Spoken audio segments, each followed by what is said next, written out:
Yeah, I can hear you. Yep.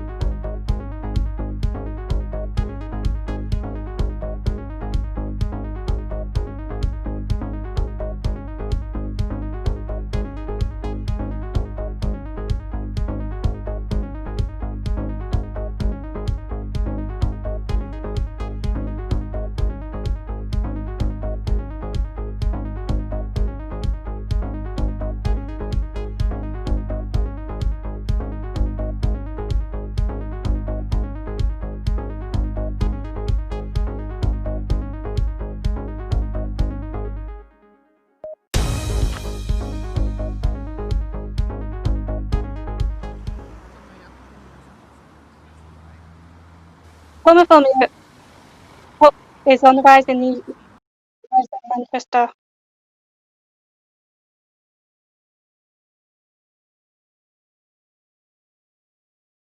How has COVID-19 affected the local orchestra and a play centre in Salford help children celebrate the Halloween they may not?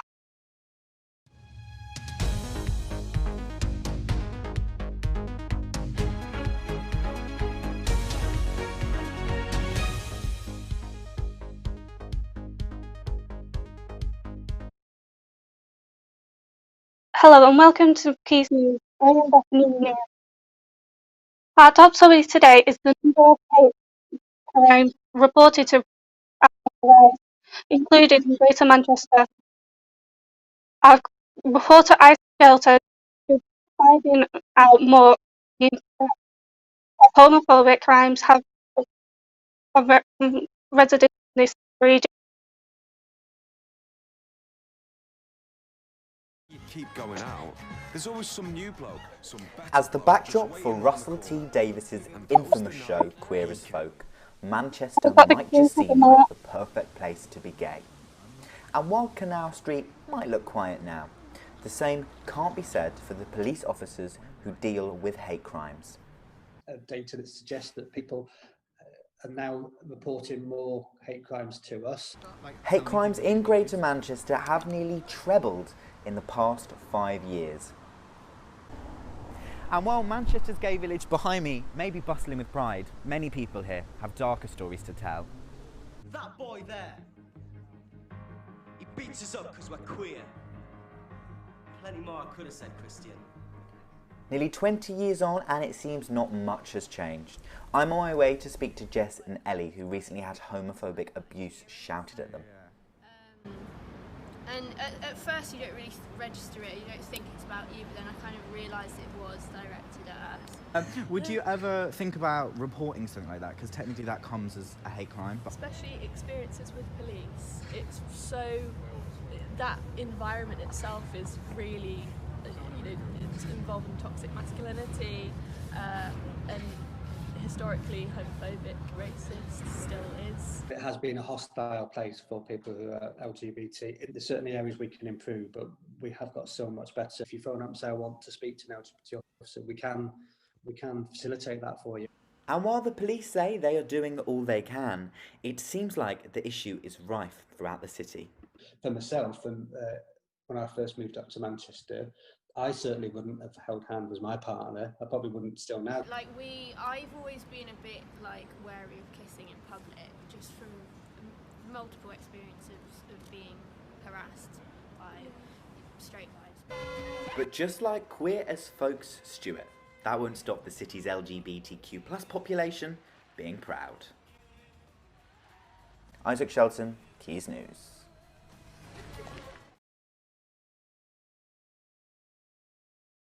On Sunday, an active group, All Lives Matters, marched from Piccadilly Gardens to St Peter's Square. Aaron Bedenza went to find out more.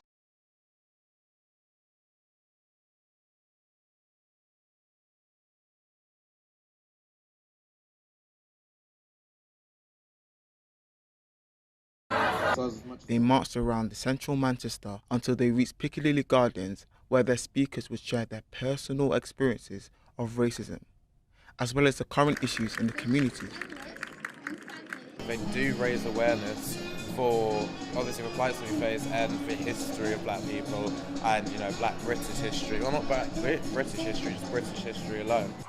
I didn't really learn a lot of black history in school, and I went to a fantastically diverse school in East London. I still didn't learn a lot, so I had to research a lot myself. And then I had it in my teenage years. We had a lot of gang tension, and also we had a lot of police brutality where our protesters and community leaders would constantly get beaten in the streets.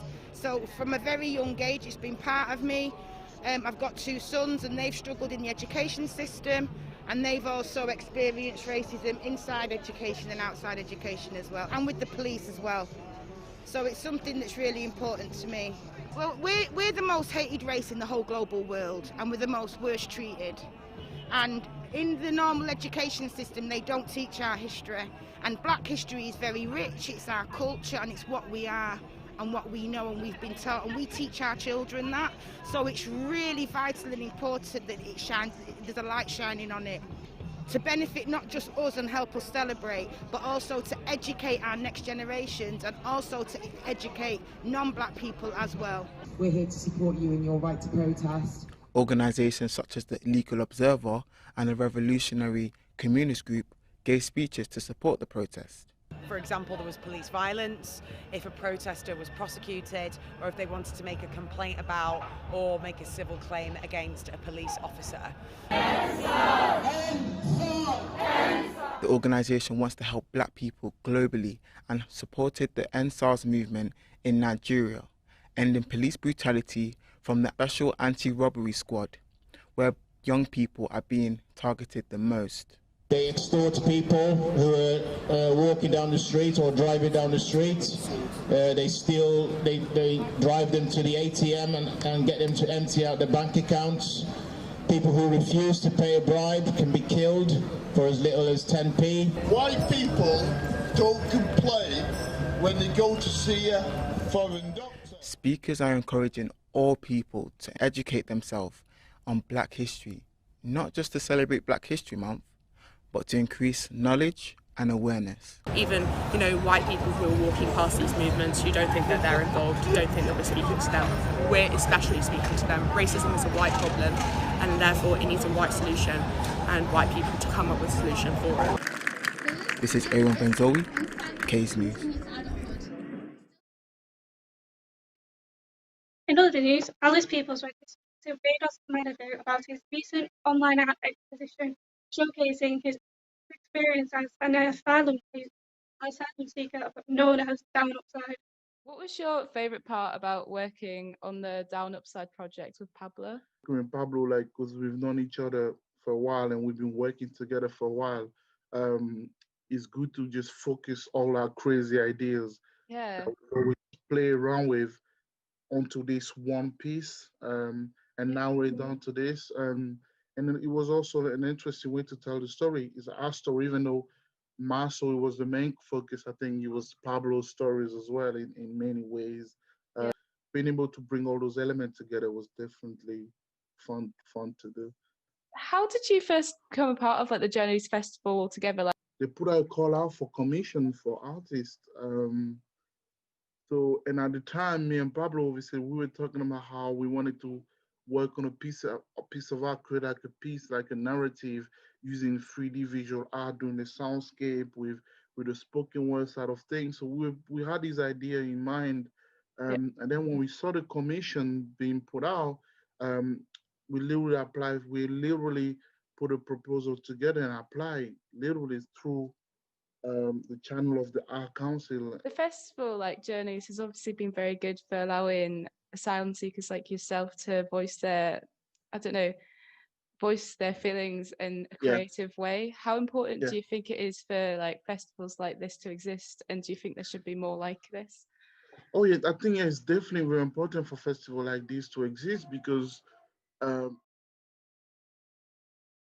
Sorry about that. Well, the issues of the revenue issues about the other package.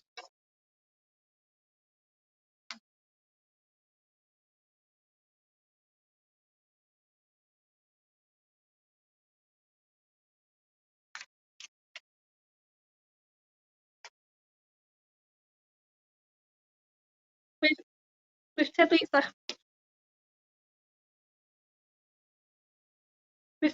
until the UK has officially ended the transition period from the EU, many businesses across Greater Manchester are waiting anxiously for the government to try and get a deal from the EU. Boris Johnson said last Friday that UK businesses should prepare for a no deal. What does this mean for the Greater Manchester who are about to go into Tier 3 of the lockdown system? I went to find out more. Could you see yourself retraining?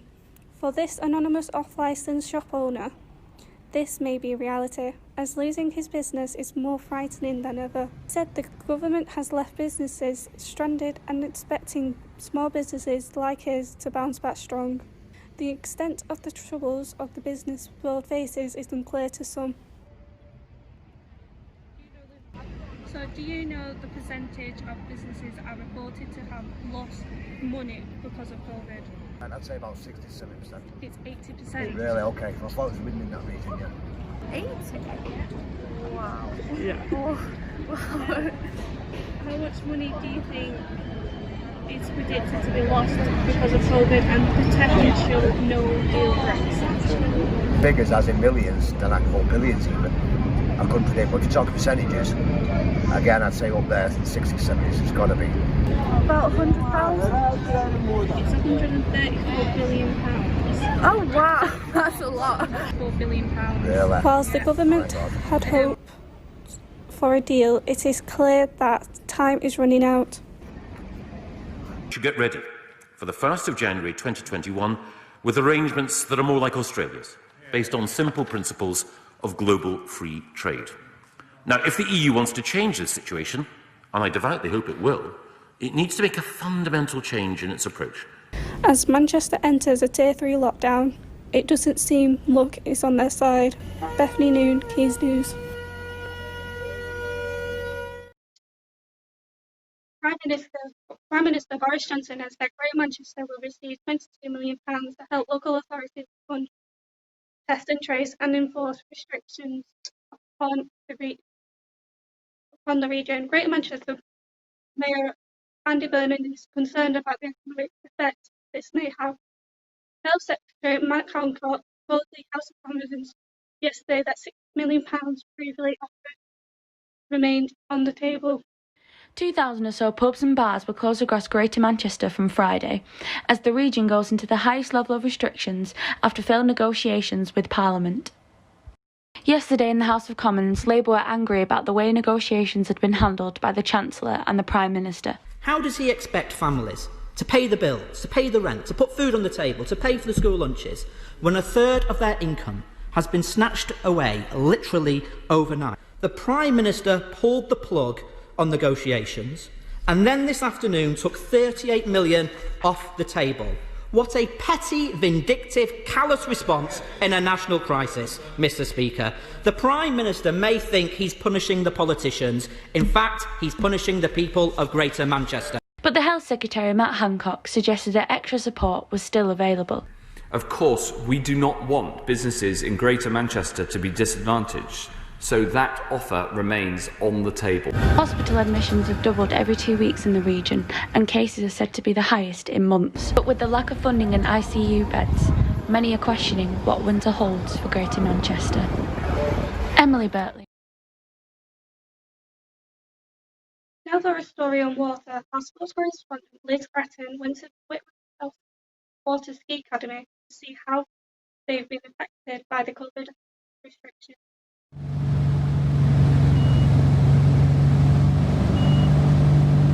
This is Stuart Smith, an avid water skier from Halifax that is happy to be getting back to his normal water skiing routine. Since the coronavirus hit and the UK went into lockdown, the water ski centre in Whitworth has had to change their daily routine. I'm here to interview the staff and the skiers to see how the centre has managed to stay afloat. So how has COVID affected your daily ski here at the Res? Well, when the lockdown first started, the drive was easy because there wasn't as much traffic. But the United Utilities, who own the reservoir, locked it off to keep the dog walkers away because they were congregating in crowds. So there's only one skier allowed in the car park at a time. Yeah. Somebody had to unlock the gate to let you in, and we weren't allowed into the changing rooms or the house at all. So we got used to getting changed in the car park and bringing our own equipment and making sure that we didn't share any equipment. It's just that. Nick McGarrett is the founder and proprietor of the Water Ski Academy here at Calne Reservoir. He explains what the water skiing community and the Water Ski Academy in Whitworth had to face during the pandemic. Now that we're doing throughout the COVID year has been experienced skiers practicing their routines, people who are training for competitions, except there haven't been any competition. All the World Championships or European Championships all been cancelled or postponed, probably, because most of them are biannual. Probably have them next year. The Water Ski Centre also provides inflatable rides which have been unable to take place this year due to social distancing. Although the impact of coronavirus has changed the way the centre runs, it does not stop the skiers from making a splash. Liz Grattan, Quays News.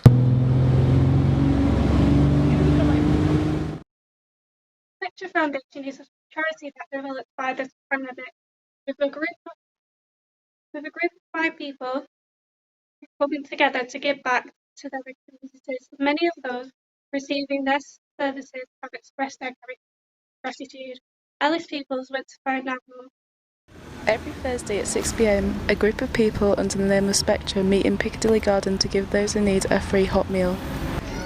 We spoke to the organiser, Abu, to get an insight into the work they do and why they do it. We've got contacts with homeless shelters, women's shelters as well as male ones, and we tell them that we'll be here on Thursdays. We started off trying to help out residents, care homes, hospitals with PPEs, and from then on we thought, you know what else can we do? We're only doing this to kind of give back to the community, and more importantly just to kind of give a positive impression of our religion. And this is what Islam teaches, and Islam teaches us be kind and be kind to others for following the footsteps of a proper Muslim. Speaking to some of the people Spectre have helped, they told us how much they appreciate their service. I was down there on a Thursday and somebody told me about it here, which is very nice. I've been coming about weeks now. The staff are nice as well and the food's nice. Throughout the month of September, Spectre have managed to give out 392 hot meals to the homeless. Nice people, they're helping a lot of the homeless people. Nice people, thank you. Spectre is wanting to help as many people as possible, so if you want to donate, contact info@spectrefoundation.co.uk. Sure, Brahman, he'll donate roughly about 100 and 120 meals, hot meals, without even asking us for a penny. See someone homeless on a Thursday evening, point them in the direction of Piccadilly Gardens. Being here every Thursday night is an absolute godsend because I've been absolutely starving to death.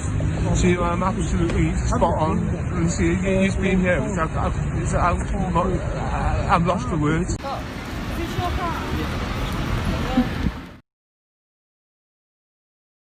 Linda's primary school in Oldham said a huge thank you to the Spectre Foundation who have donated 5 parcels today to support our families through the holidays. We are extremely grateful for your support. East Crompton St George's B.O.V. Primary School said today's children and staff in school receive snacks and care packs from the Spectre Foundation. Thank you for your kindness and support within the community. The Spectre Foundation are now looking for new volunteers, and you can get in touch through email info@spectrefoundation.co.uk or through the Facebook page at Spectre Foundation.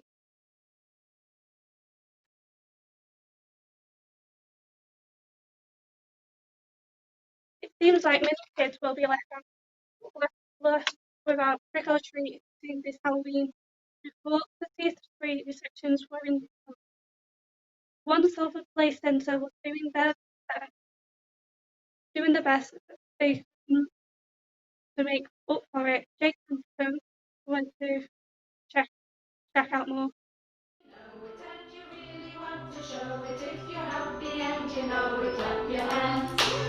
Halloween, a time of spooks and scares, this year more than most. With COVID-19 continuing to creep, it's certainly going to be more trick than treat. But this hasn't stopped the Play Kids Centre in Swinton from giving the local children a Halloween they deserve. I've got 3 children and I know they're very excited about Halloween, but we're just trying to think of different ways to do it. So obviously having things like this has really helped, and in half term we've got some for the older children, so they'll be able to do similar sort of things, and I think it is really helping because adults want the children to have a bit of a normal experience as well.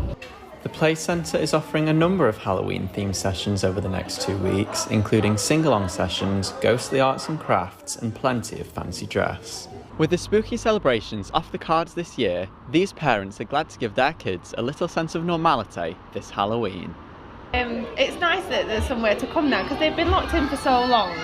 Kids need to socialise and have some fun, so yeah, it's good. After being forced to shut for a number of months, the centre is now happy to be back up and running. We did have to shut down for quite a long time. We've only been open again for a few weeks. So obviously we were where it used to be allowed, I think it was 97 children in, but now we're only allowed 37 people in, which includes children and adults. For now, these parents can only hope that the knocks on doors and bags of sweets will return in the future. Jake Penkethman, Quays News. That's all for this week, but why not check out our social media at Quays TV for more great content. Thank you for watching, and join us next week at 5 o'clock for this week's news. Goodbye.